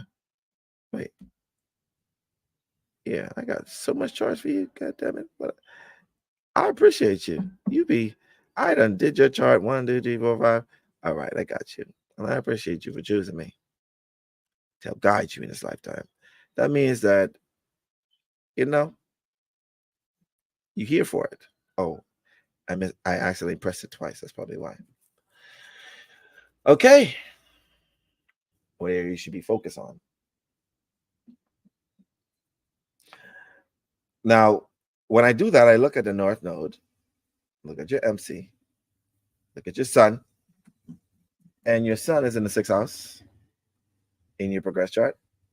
And let's see where is it in your natal chart. I think it's in there in your natal chart too. However, the Sun is the ruler of your ascendant now, and it's sitting in the sign of Capricorn. Your North Node, which represents the career path, your purpose, is in the sign of Aries in the 9th house. So right now, your purpose in this lifetime, because the Mars is sitting there, is furthering your knowledge, your knowledge in spirituality and of being of service. Right now, you're supposed to help people to some degree to understand themselves. You see, when in the sign of Aries, when Vesta is in the sign of Aries and Amor is in the sign of Aries, that's sort of a teaching people or being of service to help people be more autonomous. or even yourself, being more direct and be more autonomous when it comes to your spirituality, understanding yourself. The focus is upon your focus right now is supposed to be upon you and delving deeper into who you are as an individual and who you are. It's also because Mars is also about being a leader in spirituality. And right now, you also will be focused on creating, to some degree, a wealth of knowledge, being of service. Because Vesta, like we talked about, is commitment to work, using work as compensation, dedication, accomplishment of goals, emotional distancing, hard work, and career demands, and personal sublimation of others' interests into the career or vocation. Sacrifice, denial of self by others' self, greater goal. The asteroid Vesta representing sacred work. And right now, you're supposed to be focused on your sacred work. All right, when it comes to career, which is also separate from your purpose, you have your MC in Taurus. Taurus is ruled by Venus, and your Venus is in Sagittarius in the 5th house. Okay, that's normally a clear indication to me that something dealing with spirituality is, or philosophy, is the area that you're supposed to be focused on. Go ahead and make yourself a guru, sugar. Your Jupiter is in Pisces, which represents spirituality. It represents intuition, psychic ability, and you have Eros there. All right, when that is conjunct, that's a clear indication that your passion is into deeper mystical things, especially dealing with spirituality. All right, and business, your business is what's important. All right, because your sun is in Capricorn. More focus on your business now for the next 6 years, gaining information and insight on how to deal with it. Yeah.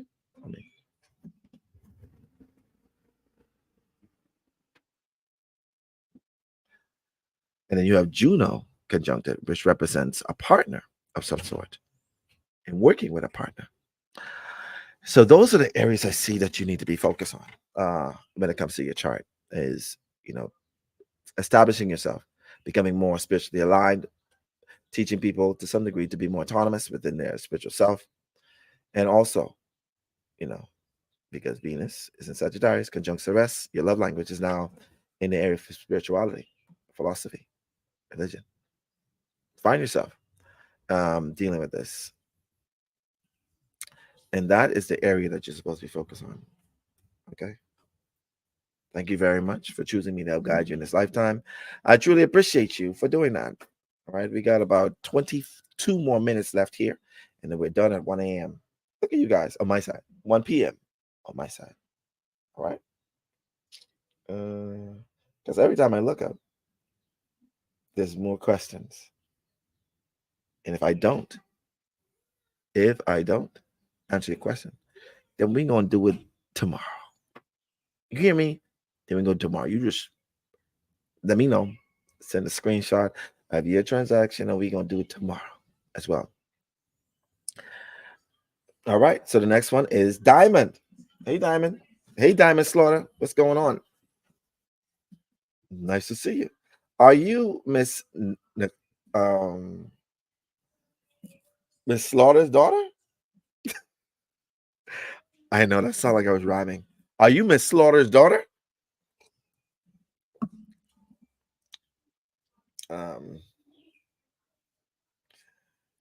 The question is, what is my life purpose? Will I live a completely comfortable, financially free life? All right, so there's no. Okay. All right. The answer is no. Let me take a look. I don't know. Do I have your chart someplace? Do I? I think I may have your chart. Let me double check.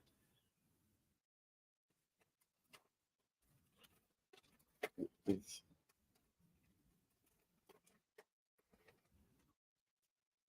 Okay, I do have it here. All right, so let me share the screen so you can take a look at what I'm looking at while I'm looking at it. So you asked the question, what is my life purpose? Will I live a completely comfortable, financially free life?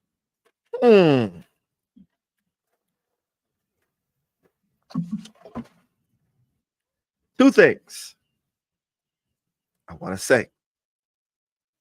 Your life purpose in this lifetime, and I know this is going to sound really really. Are you in a relationship, Miss Slaughter? Miss Slaughter, are you in a relationship?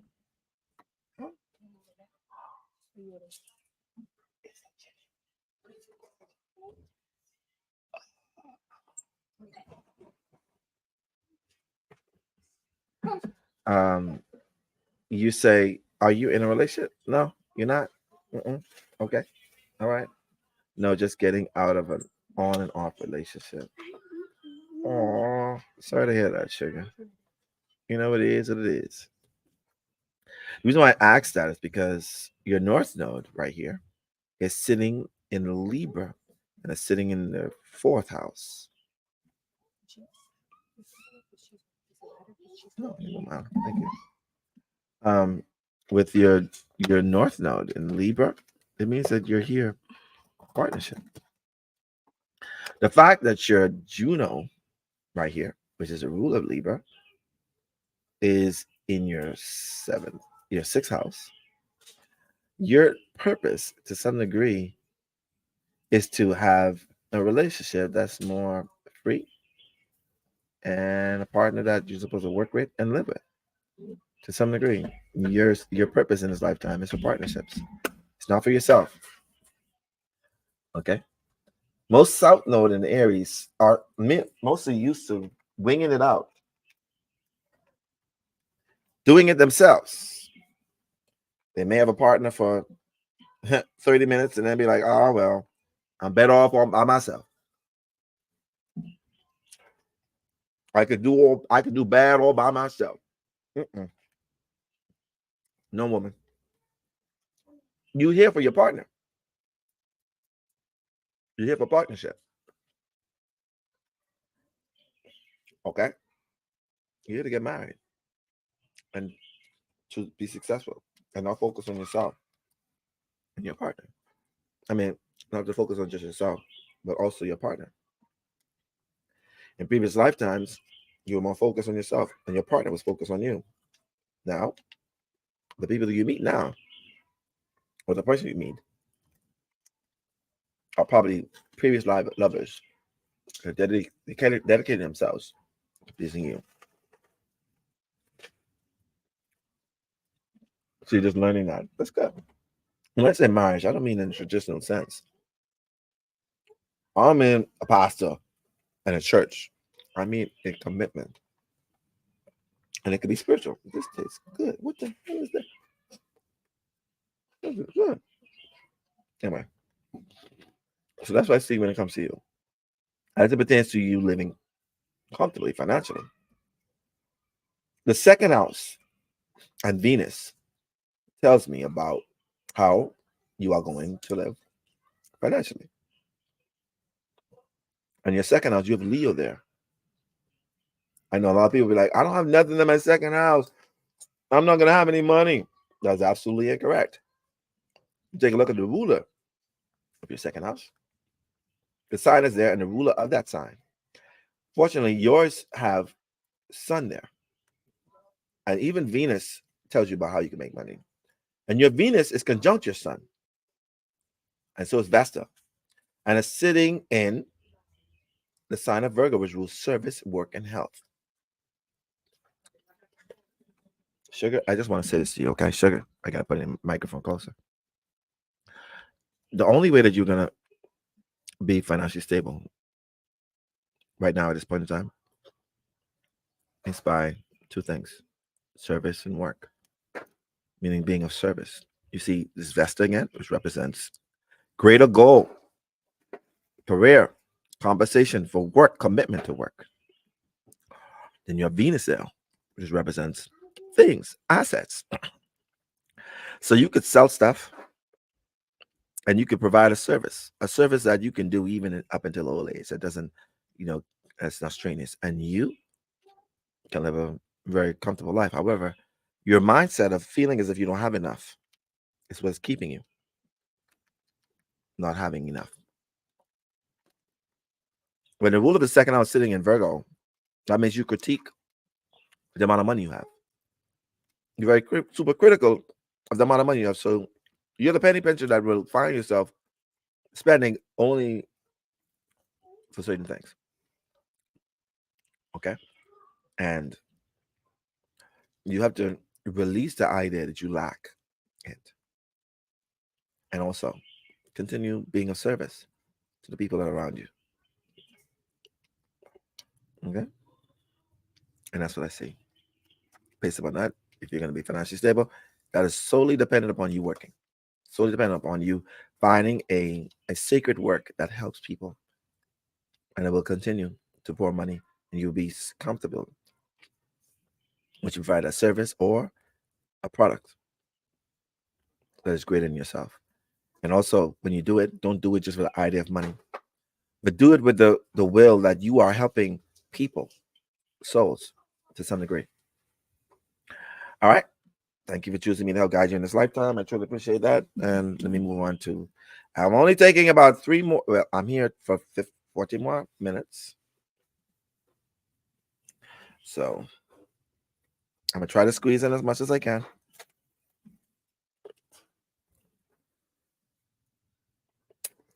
Oh, okay. So we got a donation for the next time we come.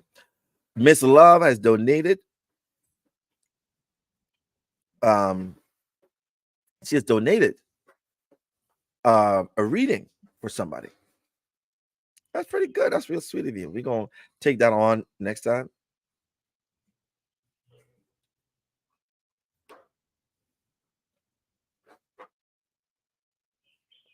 All right.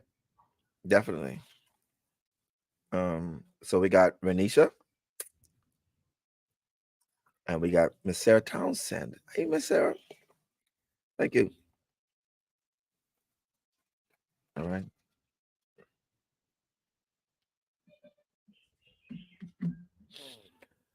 Yeah. All right. So you really want to, so Miss Rainisha, I'm doing your chart next. All right. Let's take a look. I'm gonna put up, so your son, the question is, I really want to know about my son and the direction he's headed in, if you can. Okay. All right. And his name is Jaron.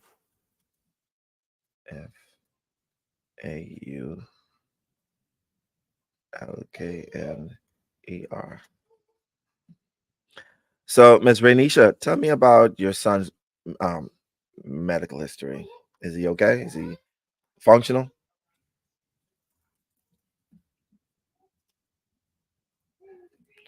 July 15th, 2008.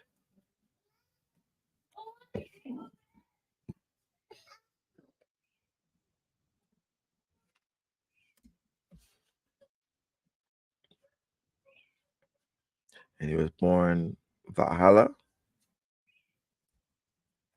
I remember that place. In New York. Oh, did I spell it right? Valhalla. I think you need to give me another. Did I spell it right? Or did you spell it right? Hold on. Let me see. I don't see that here. Valhalla, New York. Can you all right, I see it. Sorry. I spelled it wrong.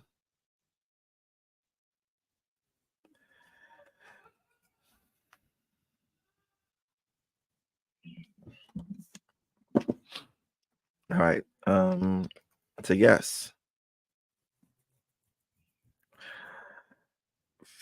Physically okay, but I have an IEP. I don't know. What is IEP? Explain it to me. Okay. Let me share the screen so you can look at your son's future. His present, his natal chart. Ain't nothing more exciting than looking at your children's chart and seeing that they're gonna be great, right? And then y'all be like, it's beautiful. First and foremost, he is a Libra rising. Everybody's gonna love him. But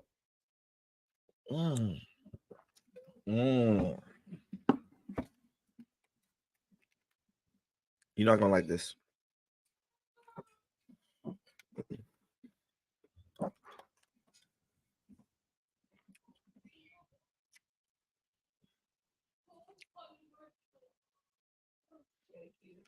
Mm-hmm.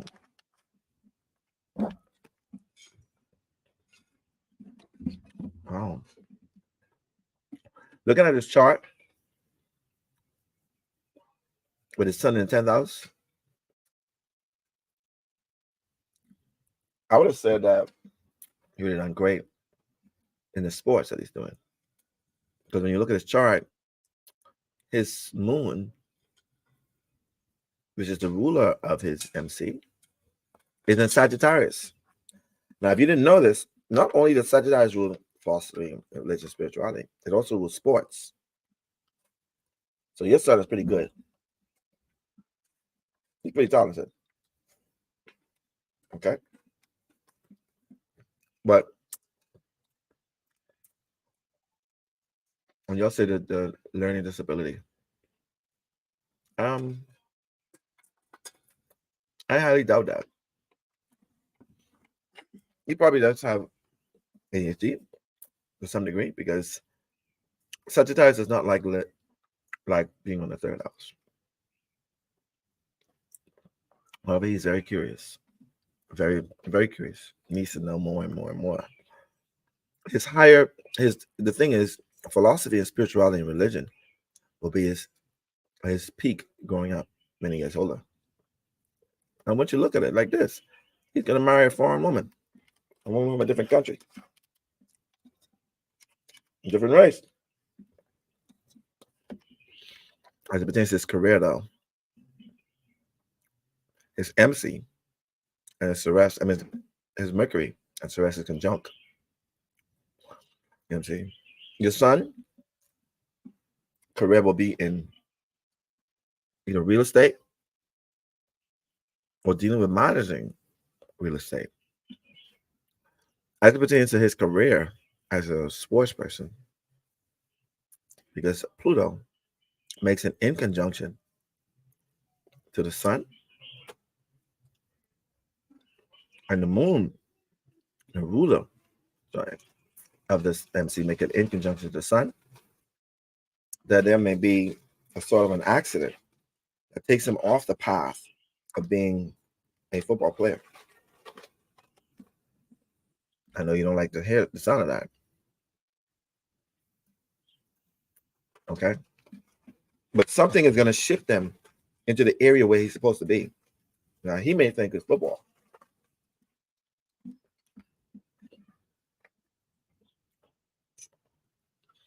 Okay? Oh, I did? I don't even remember saying that. I don't remember saying that. Sorry. But if it's in the chart, I'm going to tell you what I see in the chart. And I see that that's going to take him, because of this in conjunction to Pluto and to the moon, making that in conjunction will have him to transform his direction in life, to pursue real estate and things dealing with a home. He's going to be good.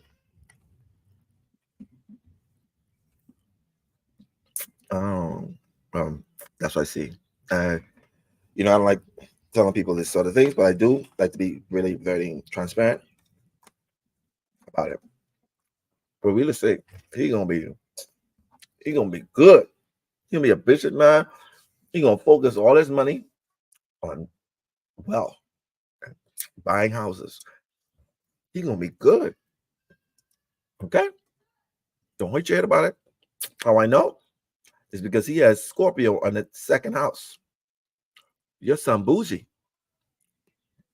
And he has Pluto, the ruler of the 2nd house, conjunct the moon, and the moon rules real estate, the home, the family. All right. Once he tie these two in, your son's he's gonna be good. All right. So no need to worry about him. That's his path. That's what I see. And thank you for choosing me to help guide you in this lifetime again. Thank you very much. I got time for one more. And then if you have sent anything, I get you tomorrow, right? Just remind me that you sent it because I got it. All right. All right. So Miss Sarah Townsend, Miss Townsend did a regression with me. I hope you're still here, Miss Townsend. Okay. Are you still here? If you're here, I just like bragging about you because your session was amazing. If y'all don't know, Miss Sarah Townsend had cancer. After doing her, well, various other stuff she's done, also to remain healing, she did a quantum healing as well. And now that cancer is dormant. She travels the world doing beautiful things, and I'm very, very proud of her. It just goes to show that quantum healing actually works, y'all. It works. Okay.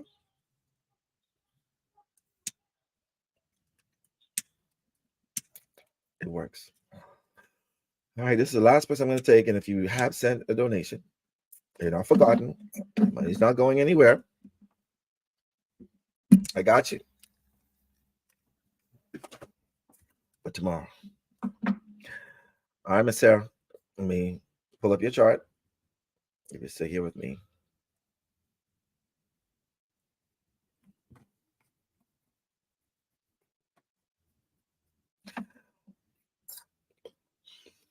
And you asked for the year, what a year looking like. So let's do a return chart to see what's the year looking like. And your birthday's November 27th. I mean, it just went. We're going to cast this one.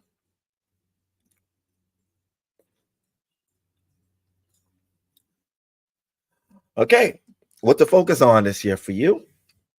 It's in the 11th house of networking, connecting with people. However, your sun, as you can see here, is in the 5th degree and it's conjunct MC and it's conjunct Mars, conjunct Ceres. Right now, your purpose right now is to connect with many people from many different walks of life. You're also at some point supposed to be a leader in teaching or prophesying or whatever you want to call it when it comes to spirituality, philosophy, or your belief. You're supposed to travel the world, sugar, connecting with many, many folks, many persons. This year is for you to connect. The 11th house is about social media. It's about networking, connecting with people, friends and associates. And your chart is showing that right now, because your MC representing what you be seeing and knowing at this point in time, is conjunct your sun and conjunct your Mars. You're here to make a lot of connections at this point in time. This year, that's supposed to be. When it comes to love life, somebody that you dated before is going to come back into your life. It's going to try to, that is. And that's one of them.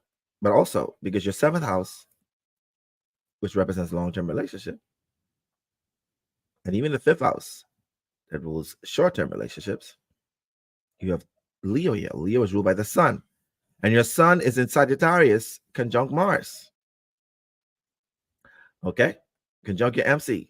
So your long-term relationship will be solely connected to you traveling and meeting new people. Your 5th house, which was short-term relationship, has Gemini on it. There's the moon there, which represents emotions, connecting the people. And if you look at your chart, Gemini is ruled by Mercury, and your Mercury is also in Sagittarius, which means foreign places, foreign culture. You can meet somebody from a different walk of life through connecting, through traveling. Okay? That's what I see here. And if you just continue being the person that shines and traveling and connecting with more people, and it shows that your partner, if you don't have it now, it's there for you, waiting for you to arrive to their destination or their location so that you can connect. I'd say a pass, like somebody you've been in a relationship in this lifetime, but because that Venus Because that Venus is conjunct South Node. This is somebody from a previous lifetime that you've shared. It's actually sitting in your 9th house of foreign places, foreign countries. Get out there. That's what your year is looking like. It's going to be full of love. Be coming from many different places. All right. I want to thank you all for actually being here 2 hours with me. As you know, I share 2 hours here so that I can give you the best information, quality information on things in the past, present, and future. I love you guys. I appreciate y'all. Thank you for being here and enjoy the rest of your night. For those who did not get their reading, your money's not lost. When I show up tomorrow, just be here with me. Okay? Shanice D. Holmes asks, how can I get a quantum healing, Astro? Well, I have affiliates. So I train over 80 persons around the United States of America. I do the exact same thing as I do. But I know people be like, I want to do what you, Astro. I want just you. It's not really about me. It's about your healing. And if I direct you to a person that I feel is capable of doing it, you should take my advice. I got you. I won't put you in the hands of somebody who won't have your best interests at heart. But if you're looking to do one with me, actually, I'm traveling to Canada next week. I'm going to be in Canada for 4 days. And then I'm going to be in the Bahamas.